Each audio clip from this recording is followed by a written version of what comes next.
नमस्कार दोस्तों, स्वागत है आप सभी का आपके अपने यूट्यूब चैनल ऑब्जेक्टिव सेंटर पर। दोस्तों इस वीडियो में हम लोग देखने वाले हैं आईटीआई इलेक्ट्रीशियन फर्स्ट ईयर के दोस्तों ऑफिशियल क्वेश्चन पेपर, जो कि दोस्तों 5 सितंबर 2024 को दोस्तों ये पेपर हुआ है। तो जो भी छात्र हैं दोस्तों इलेक्ट्रीशियन फर्स्ट ईयर का सीबीटी एग्जाम देने जा रहे हैं, तो उनके लिए दोस्तों ये वीडियो काफ़ी हेल्पफुल होगा।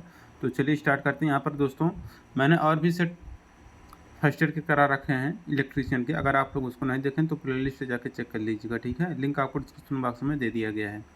अब देखिए दोस्तों, यहाँ पर पहला क्वेश्चन है कि एल श्रृंखला प्रकार के एमसीबी का अनुप्रयोग क्या है। तो देखिए एल श्रृंखला प्रकार के एमसीबी का जो अनुप्रयोग होता है वह गीजर में प्रयोग किया जाता है, ठीक है। अब इसके बाद अगला क्वेश्चन, यहाँ पर दूसरा क्वेश्चन है कि उदासीन संयोजन किस प्रकार के ऊर्जा मीटर के साथ काम करता है। तो जो उदासीन संयोजन यानी कि जो न्यूट्रल कनेक्शन होता है, यह दोस्तों ऊर्जा मीटर के साथ जो काम करता है यह आपका सिंगल फेज सिंगल एलिमेंट के साथ काम करता है, ठीक है। और देखिए यहाँ पर तीसरा क्वेश्चन कहा गया है, यदि घुमावों के बीच की दूरी बढ़ जाती है तो प्रेरकत्व का क्या प्रभाव होगा। तो यदि घुमावों के बीच की दूरी बढ़ जाती है तो प्रेरकत्व जो होगा वह घट जाएगा। ऑप्शन नंबर ए यहाँ पर करेक्ट हो जाएगा। चौथा क्वेश्चन है कि एसी समानांतर परिपथ में प्रतिक्रिया का व्युत्क्रम क्या है। तो देखिए एसी समानांतर परिपथ में प्रतिक्रिया का जो व्युत्क्रमण होता है वो होता है आपका व्युत्क्रम ससेप्टेंस, ठीक है। ऑप्शन नंबर ए करेक्ट हो जाएगा। पांचवा क्वेश्चन है कि उपभोक्ता मुख्य बोर्ड में सेवा संयोजन आपूर्ति किस स्थान से जुड़ी होती है। तो उपभोक्ता मुख्य बोर्ड में सेवा संयोजन आपूर्ति जिस स्थान से जुड़ी होती है वह आपका एनर्जी मीटर होता है। तो ऊर्जा मापी ऑप्शन नंबर बी यहाँ पर करेक्ट हो जाएगा। छठा क्वेश्चन है कि दोष में सर्किट को बाधित करने के लिए फ्यूज द्वारा लिया गया समय क्या है। तो देखिए दोष में सर्किट को बाधित करने के लिए फ्यूज द्वारा लिया गया जो समय होता है वह कट ऑफ फैक्टर होता है। तो कट ऑफ फैक्टर या कट ऑफ गुणांक ऑप्शन नंबर ए यहाँ पर करेक्ट हो जाएगा। सातवां क्वेश्चन है 1 ओम से 1 मेगा ओम रेंज प्रतिरोध को मापने के लिए किस विधि का उपयोग किया जाता है। तो देखिए 1 ओम से लेकर 1 मेगा ओम रेंज प्रतिरोध को मापने के लिए हम लोग वहाँ पर व्हीटस्टोन ब्रिज मेथड का प्रयोग हम लोग करते हैं। आठवां क्वेश्चन यहाँ पर कहा गया कि चमकदार प्रवाह की इकाई क्या है। तो यानी कि ल्यूमिनस फ्लक्स का यहाँ पर मात्रक पूछा गया है। तो चमकदार प्रवाह या ल्यूमिनस फ्लक्स का जो मात्रक होता है वह ल्यूमेन होता है। ऑप्शन नंबर यहाँ पर एक करेक्ट हो जाएगा। अब देखिए यहाँ पर नौवां क्वेश्चन है कि सामग्री में बीएच वक्र जो होता है हिस्टैरिसीस लूप का आकार क्या दर्शाया है। तो देखिए सामग्री के बीएच वक्र या हिस्टैरिसीस लूप का जो आकार दर्शाता है यह आपका पदार्थ का चुंबकीय विशेषता होता है। ऑप्शन नंबर यहाँ पर ए करेक्ट हो जाएगा, ठीक है। अब देखिए यहाँ पर है 10वां क्वेश्चन कि चित्र के अनुसार दिखाया गया आवृत्ति मीटर किस प्रकार का है। तो ये आपको जो आवृत्ति या फ्रीक्वेंसी मीटर दिखाया गया है यह आपका दोस्तों जो कहलाता है यह आपका कहलाता है मैकेनिकल रिजोनेंस टाइप। तो यांत्रिक अनुनाद प्रकार का ये आपका फ्रीक्वेंसी मीटर है। 11 नंबर क्वेश्चन कहा गया कि भू प्रतिरोध परीक्षक का कार्य सिद्धांत क्या है। तो कि भू प्रतिरोध परीक्षक का जो कार्य सिद्धांत होता है यह फॉल ऑफ पोटेंशियल मेथड विभवपात विधि है। ऑप्शन नंबर यहाँ पर डी करेक्ट हो जाएगा। देखिए यहाँ पर 12 नंबर क्वेश्चन कहा गया है कि 4 लैंपों को नियंत्रित करने के लिए गोदाम वायरिंग सर्किट में न्यूनतम कितने दो तरफा स्विच की आवश्यकता होती है। तो 4 लैंपों को नियंत्रित करने के लिए गोदाम वायरिंग सर्किट में न्यूनतम यहाँ पर दो तरफा स्विच की जो आवश्यकता होती है वह 3 स्विच की आवश्यकता होती है। 13 नंबर क्वेश्चन यहाँ पर कहा गया कि बड़े ट्रांसफार्मर में स्टेप्ड कोर व्यवस्था का क्या लाभ है। तो देखिए बड़े ट्रांसफार्मर में स्टेप्ड कोर व्यवस्था को जो लाभ है ये आपका है कि मिनिमाइज द कॉपर यूज, तांबे के उपयोग को कम करता है, ठीक है। अब देखिए यहाँ पर 14 नंबर क्वेश्चन कहा गया कौन यह परिभाषित करता है कि फ्लक्स घनत्व सदा चुंबकीय बल से पीछे रहता है। देखिए जो यह परिभाषित करते फ्लक्स घनत्व सदा चुंबकीय बल से पीछे रहता है वह आपका हिस्टैरिसीस होता है। ऑप्शन नंबर सी यहाँ पर करेक्ट हो जाएगा। 15 नंबर क्वेश्चन यहाँ पर कहा गया कि अपशिष्ट के निपटान की कौन सी विधि बहुत अधिक ऊर्जा बचाती है। तो अपशिष्ट के निपटान की जो विधि बहुत अधिक ऊर्जा बचाती है वह रिसाइकलिंग होती है। ऑप्शन नंबर यहाँ पर सी करेक्ट हो जाएगा। 16 नंबर क्वेश्चन कहा गया कि माइक्रोवेव ओवन में स्टीरर मोटर का कार्य क्या है। तो देखिए माइक्रोवेव ओवन में स्टीरर मोटर का जो कार्य है यह आपकी घूमता है और विद्युत चुंबकीय ऊर्जा को दर्शाता है। ऑप्शन नंबर यहाँ पर ए करेक्ट हो जाएगा। 17 नंबर क्वेश्चन है कि सीसा अम्ल बैटरी में बकलिंग दोष का क्या प्रभाव पड़ता है। तो देखिए सीसा अम्ल बैटरी में बकलिंग दोष का जो प्रभाव पड़ता है यह रहता है आपका कि इलेक्ट्रोडों का मुड़ जाना। ऑप्शन नंबर यहाँ पर डी करेक्ट हो जाएगा, इलेक्ट्रोडों का मुड़ जाना। 18 नंबर क्वेश्चन कहा गया कि लेड एसिड बैटरी में विभाजक का उद्देश्य क्या है। तो देखिए लेड एसिड बैटरी में विभाजक का जो उद्देश्य रहता है यह रहता है कि धनात्मक और ऋणात्मक प्लेटों के बीच शॉर्ट सर्किट से बचना। तो यहाँ पर लेड एसिड बैटरी में विभाजक जो होता है यानी कि सेपरेटर होता है, इसका प्रयोग धनात्मक और ऋणात्मक प्लेटों के बीच शॉर्ट सर्किट से बचाने के लिए यूज करते हैं। ठीक है, तो ये तो हो गया कंप्लीट आपका।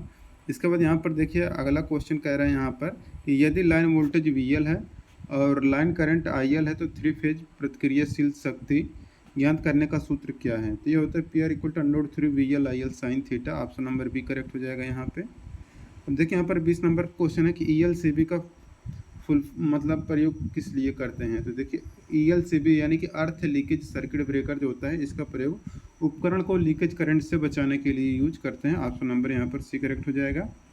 21 नंबर क्वेश्चन यहाँ पर आगे 2 वाट मीटर W1 और W2 विधि द्वारा कुल शक्ति क्या है यदि वाट मीटर में से एक का पाठ्यांक उलट कर लिया जाता है। तो ये होगा W1 - W2। Option number A यहाँ पर करेक्ट हो जाएगा। 22 नंबर क्वेश्चन यहाँ पर कहा गया कि 3 फेज प्रणाली में प्रतिक्रियाशील शक्ति क्या है यदि सक्रिय शक्ति 4 किलोवाट है और अस्पष्ट शक्ति 5 किलोवोल्ट एम्पियर है। ये हो जाएगा आपका 3 kVAR। ठीक है, अब देखिए यहाँ पर हो जाएगा 23 नंबर का क्वेश्चन, किस पदार्थ में ऋणात्मक तापमान गुणांक होता है। तो देखिए जिस पदार्थ में ऋणात्मक तापमान गुणांक होता है वह आपका माइका यानी कि अभ्रक होता है। 24 नंबर क्वेश्चन की चल कुंडली उपकरण में नरम लोहे के क्रोड का क्या कार्य है। तो देखिए चल कुंडली उपकरण में नरम लोहे के क्रोड का जो कार्य है वह है कि आपका एयर गैप में चुंबकीय फ्लक्स का एक समान वितरण करना। 25 नंबर क्वेश्चन है कि बैटरी की चार्जिंग स्थिति की जांच करने के लिए किस उपकरण का उपयोग किया जाता है। देखिए बैटरी की चार्जिंग स्थिति की जांच करने के लिए जो हम लोग उपकरण यूज करते हैं वह रहता है आपका high rate discharge tester. Option number यहाँ पर ए करेक्ट हो जाएगा। ठीक है, अब देखिए यहाँ पर 6ठे नंबर का क्वेश्चन कह रहे हैं यदि स्टार कनेक्शन में फेज करंट 20 एम्पियर है तो लाइन करंट का मान क्या होगा। तो यदि स्टार कनेक्शन में फेज करंट 20 एम्पियर तो लाइन करंट भी आपका 20 एम्पियर ही होगा। अगला क्वेश्चन यहाँ पर है देखिए 27 नंबर क्वेश्चन कहा गया है कि ओवरहेड लाइन में कंडक्टर की लंबाई बढ़ाने के लिए किस प्रकार के जोड़ का उपयोग किया जाता है। तो ओवरहेड लाइन में कंडक्टर की लंबाई बढ़ाने के लिए जो हम लोग जोड़ यूज करते हैं वह वेस्टर्न यूनियन ज्वाइंट रहता है। ऑप्शन नंबर यहाँ पर डी करेक्ट हो जाएगा। 28 नंबर क्वेश्चन है प्रतिचुंबकीय पदार्थ कौन सा है। तो देखिए जो लकड़ी है ये आपका डायामैग्नेटिक या प्रतिचुंबकीय पदार्थ है। ऑप्शन नंबर यहाँ पर ए करेक्ट हो जाएगा। 29 नंबर क्वेश्चन है कि फूड मिक्सर में रोटरी स्विच का क्या कार्य है। तो फूड मिक्सर में रोटरी स्विच का जो कार्य होता है वह स्पीड सिलेक्शन यानी कि गति चयन है। ऑप्शन नंबर ए करेक्ट हो जाएगा। 30 नंबर क्वेश्चन है कि करंट ट्रांसफार्मर के कोर में कम प्रतिक्रिया और कम कोर हानि क्यों होती है। तो करंट ट्रांसफार्मर में कोर में कम प्रतिक्रिया और कम कोर हानि होती है क्योंकि या to minimize the error in the reading में त्रुटि को न्यूनतम करने के लिए। ठीक है, अब देखिए यहाँ पर 31 नंबर क्वेश्चन है कि आपको ये जो सिंबल दिखाया गया इस सिंबल का नाम बताना है। तो ये आपका सीलिंग फैन छत का पंखा है। ऑप्शन नंबर बी करेक्ट हो जाएगा। 32 नंबर क्वेश्चन कह रहा है यहाँ पर कि ट्रांसफार्मर में लेमिनेटेड कोर का उपयोग करने का क्या उद्देश्य है। तो देखिए ट्रांसफार्मर में लेमिनेटेड कोर का उपयोग करने का जो उद्देश्य है वह आपका रिड्यूस एडी करंट लॉस भंवर धारा हानि को कम करने के लिए। ऑप्शन नंबर सी करेक्ट हो जाएगा। 33 नंबर क्वेश्चन का आ गया 33 kV से 66 kV तक की भूमिगत सेवाओं के लिए किस प्रकार के केबल का उपयोग किया जाता है। तो 33 kV से 66 kV तक की भूमिगत सेवाओं के लिए हम लोग जो केबल यूज करते हैं वह extra high tension cable use करते हैं। ऑप्शन नंबर सी करेक्ट हो जाएगा। 34 नंबर क्वेश्चन है कि सिस्टम अर्थिंग उपकरण अर्थिंग से अलग क्यों है। तो देखिए सिस्टम अर्थिंग उपकरण अर्थिंग से अलग है क्योंकि यह एक धारा वाहक चालकों से संबंधित है। ऑप्शन नंबर यहाँ पर सी करेक्ट हो जाएगा। जैसा कि चित्र में दिखाया गया है अंडरग्राउंड केबलों में यक्स से चिन्हित भाग का नाम क्या है। तो यहाँ पर दोस्तों ये जो यक्स पार्ट है यह आपका कहलाता है लेड शीथ। तो lead sheath option number D यहाँ पर करेक्ट होगा। अब देखिए 36 नंबर क्वेश्चन कहा गया कि सीरीज सर्किट में प्रतिरोधक R2 में वोल्टेज ड्रॉप क्या है। तो R2 में ये जो वोल्टेज ड्रॉप आपको दोस्तों दिखाया गया है यह आपका 10 वोल्ट होगा। ऑप्शन नंबर यहाँ पर भी करेक्ट हो जाएगा। 37 नंबर क्वेश्चन है वाहन की बॉडी की मरम्मत के लिए सोल्डरिंग की किस विधि का उपयोग किया जाता है। तो देखिए वाहन की बॉडी की मरम्मत के लिए सोल्डरिंग के जिस विधि का उपयोग किया जाता है वह सोल्डरिंग विथ फ्रेम होता है, ज्वाला के साथ सोल्डरिंग। ऑप्शन नंबर बी यहाँ पर करेक्ट होगा। 38 नंबर क्वेश्चन कह रहा है यहाँ पर कौन से प्लायर का उपयोग तार के हुक और लूप बनाने में होता है। तो देखिए जिस प्लायर का उपयोग तार से हुक और लूप बनाने में होता है वह रहता है आपका round knows plier. Option number A यहाँ पर करेक्ट हो जाएगा। अब देखिए यहाँ पर वर्कशॉप कैलकुलेशन एंड साइंस का दोस्तों क्वेश्चन आ चुका है यहाँ पर पहला क्वेश्चन करें कि 529 का वर्गमूल क्या होगा, तो देखिए 529 का वर्गमूल होगा आपका 23, ऑप्शन नंबर सी करेक्ट होगा। दूसरा क्वेश्चन है कि 1 इंच में कितने mm होते हैं, तो देखिए 1 इंच में दोस्तों यहाँ पर 25.4 mm होते हैं, ऑप्शन नंबर बी करेक्ट होगा। तीसरा क्वेश्चन यहाँ पर कहा गया पानी का क्वथनांक कितना होता है, तो देखिए पानी का जो क्वथनांक होता है वो आपका 100 डिग्री सेल्सियस होता है। और चौथा क्वेश्चन है इनमें से मूलभूत इकाइयाँ कौन सी हैं, तो लंबाई, द्रव्यमान और समय आपका मूलभूत या फंडामेंटल यूनिट है। पांचवा क्वेश्चन है कौन सी धातु में प्रमुख सामग्री के रूप में लोहा होता है, तो नाम से स्पष्ट है लौह धातुओं में लोहा होगा, फेरस मेटल करेक्ट आंसर होगा। छठा क्वेश्चन है कि द्वितीय ऑर्डर लीवर का उदाहरण कौन सा है, तो देखिए जो द्वितीय ऑर्डर लीवर है वह आपका बॉटल ओपनर है, बोतल खोलने वाला जो है वो आपका द्वितीय ऑर्डर लीवर होता है। अब इंजीनियरिंग ड्राइंग का दोस्तों यहाँ पर 6 क्वेश्चन देखने को मिलेगा। कह सेट स्क्वायर का नाम क्या है, तो देखिए यहाँ पर भी ये लेफ्ट यहाँ पर जो दिया है ये दोनों आपका बराबर हैं, तो ये आपका 45 डिग्री सेट स्क्वायर हो जाएगा, ऑप्शन नंबर बी करेक्ट हो जाएगा। दूसरा क्वेश्चन है ये उपकरण जो दिखाया गया इस उपकरण का नाम बताना है, तो ये जो उपकरण है दोस्तों ये आपका उपकरण कहलाता है cutting plier, option number C correct हो जाएगा, कटिंग प्लायर। तीसरा क्वेश्चन है आपको जो कन्वेंशनल सिंबल दिखाया गया मटेरियल का ये कौन सा है, तो ये आपका सिंबल जो है आपका पानी का है, तो वाटर यहाँ पर आपका करेक्ट आंसर हो जाएगा, ऑप्शन नंबर सी। उपकरण के नाम को पहचाने, तो ये है दोस्तों आपको प्रोटेक्टर यानी कि चांदा कहलाता है, ऑप्शन नंबर यहाँ पर ए करेक्ट हो जाएगा, चांदा या प्रोटेक्टर। पांचवा क्वेश्चन है कंपास का उपयोग किसको ड्रा करने के लिए किया जाता है, देखिए कंपास का उपयोग दोस्तों हम लोग वृत्त यानी कि सर्किल को ड्रा करने के लिए यूज करते हैं। छठा क्वेश्चन है कि आईएस मानक के अनुसार कौन सा ड्राइंग आयाम सही है, तो देखिए आईएस मानक के अनुसार देखिए ये जो डायमेंशन है एरो के ऊपर होना चाहिए, तो यहाँ पर आपका गलत है, ये सही है, ये सही है, ठीक है होना चाहिए। तो ऐसा आपको कहाँ पर दिख रहा है, ऐसा यहाँ पर देखेंगे एरो के ऊपर यहाँ पर है, एरो के ऊपर यहाँ पर है, एरो के ऊपर यहाँ पर भी है, यानी कि सब सही है, डायमेंशन एरो के ऊपर होना चाहिए, बाकी किसी में नहीं है, ठीक है। और एम्प्लॉयबिलिटी स्किल का दोस्तों यहाँ पर 25 क्वेश्चन देखने को मिलेगा। पहला क्वेश्चन कहा गया है कि क्रिया के वर्तमान प्रगतिशील काल यानी कि आपको बनाना है ये प्रोग्रेसिव प्रेजेंट प्रोग्रेसिव टेंस में, तो यहाँ पर हो जाएगा the train is passing through the tunnel, option number यहाँ पर सी करेक्ट होगा। दूसरा क्वेश्चन है कि माइंडफुलनेस क्या है, तो देखिए माइंडफुलनेस है या एक पल में पूरी तरह से उपस्थित होने की क्षमता है। तीसरा क्वेश्चन है कुछ न कुछ विभिन्न प्रकार की इकाइयों से बनता है, तो वह है आपका डाइवर्सिटी यानी कि विविधता। चौथा क्वेश्चन है एमएसएमई का अर्थ क्या है, तो देखिए एमएसएमई का अर्थ होता है micro small and medium enterprises, option number C correct होगा। पांचवा क्वेश्चन है कौन सी वेबसाइट नौकरी खोजने के लिए लोकप्रिय नहीं है, तो देखिए जो वेबसाइट नौकरी खोजने के लिए लोकप्रिय नहीं है वह आपका twitter.com, option number C correct हो जाएगा, twitter.com। छठा क्वेश्चन है कि दिए गए प्रश्न के लिए सही उत्तर चुनिए। हाउ हैव यू बीन, यहाँ पर हो जाएगा वेरी वेल एंड यू।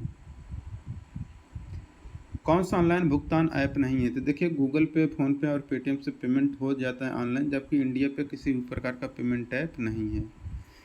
आठवां क्वेश्चन है कि सोशल नेटवर्किंग साइट का नुकसान क्या है, तो सोशल नेटवर्किंग साइट का नुकसान ये है कि आप इसका बुरी आदत लग जाता है, मेक एडिक्टिव करेक्ट आंसर होगा।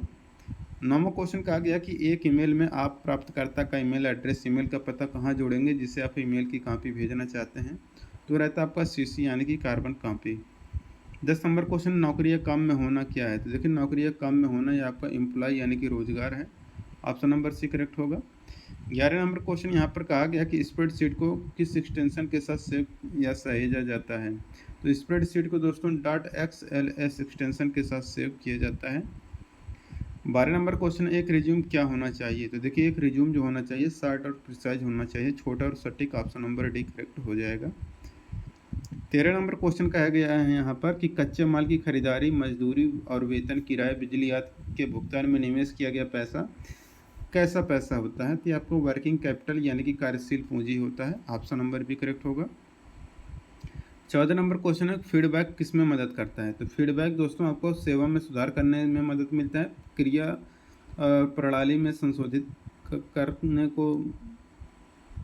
करने में मदद मिलता है और ग्राहकों की संतुष्टि को बेहतर तरीके से पूरा करने में भी मदद मिलता है, तो ऑप्शन नंबर डी करेक्ट हो जाएगा उपरोक्त सभी। 15 नंबर क्वेश्चन है बोलने में बाधा क्या डालता है, तो देखिए बोलने में बाधा आपका नर्वसनेस यानी कि घबराहट होता है। 16 नंबर क्वेश्चन कहा गया कंप्यूटर उपयोगकर्ताओं को वेब पेज खोजने और एक्सेस करने में सक्षम करने के लिए उपयोग किए जाने वाले एक सॉफ्टवेयर एप्लीकेशन क्या कहलाता है? तो ये आपका वेब ब्राउज़र कहलाता है। ऑप्शन नंबर डी करेक्ट होगा। 17 नंबर क्वेश्चन पहली औद्योगिक क्रांति की शुरुआत कब हुई? तो पहली औद्योगिक क्रांति की शुरुआत 18वीं सेंचुरी या 18वीं शताब्दी में हुई। 18 नंबर क्वेश्चन है यहाँ पर कि जब आप अपना बायोडाटा ईमेल के माध्यम से भेजते हैं तो आप उसे किस रूप में भेज रहे होते हैं? तो अटैचमेंट के रूप में उसको हम लोग भेजते हैं। लान का फुल फॉर्म क्या है? तो लोकल एरिया नेटवर्क है इसका फुल फॉर्म, लान का फुल फॉर्म। इंस्टेंसिंग मोटिवेशन क्या है? तो आंतरिक प्रेरणा जो है दोस्तों ये आपका लॉन्ग लास्टिंग, ज़्यादा देर तक टिके रहने वाला आंतरिक प्रेरणा होता है। ठीक है। 21 नंबर क्वेश्चन एक वायरलेस टेक्निक जो लैपटॉप को इंटरनेट से जोड़ता है क्या कहलाता है? यह कहलाता है आपका wifi. Option number A correct होगा। 22 नंबर क्वेश्चन मैं एक वेल्डर हूँ, मैं किसके साथ कार्य करता हूँ? तो मैं एक वेल्डर हूँ, मैं वेल्डिंग टूल के साथ कार्य करता हूँ। ऑप्शन नंबर ए करेक्ट हो जाएगा। 23 नंबर क्वेश्चन कहा गया है कि मान है, तो मान क्या होता है? हमारे दृष्टिकोण और कार्रवाई को प्रेरित करता है। ऑप्शन नंबर सी करेक्ट हो जाएगा। 24 नंबर क्वेश्चन है कम्युनिकेशन जिसमें शब्दों के उपयोग के बिना सूचना का आदान प्रदान शामिल है क्या कहलाता है? तो यह कहलाता है non verbal communication. Option number C correct होगा। 27 नंबर क्वेश्चन है कंप्यूटर का मस्तिष्क कौन सा है? तो कंप्यूटर का मस्तिष्क सीपीयू सेंट्रल प्रोसेसिंग यूनिट कहलाता है। तो दोस्तों ये आपका कंप्लीट होता है। जिनको वीडियो अच्छा लगा वीडियो को ज़रूर लाइक करें, अपने दोस्तों के साथ शेयर करें, और अगर सेट नहीं देखे हैं तो प्लेलिस्ट का लिंक डिस्क्रिप्शन बॉक्स में दिया गया, जाके चेक कर लें। ठीक, मिलेंगे नेक्स्ट वीडियो में। Thank you.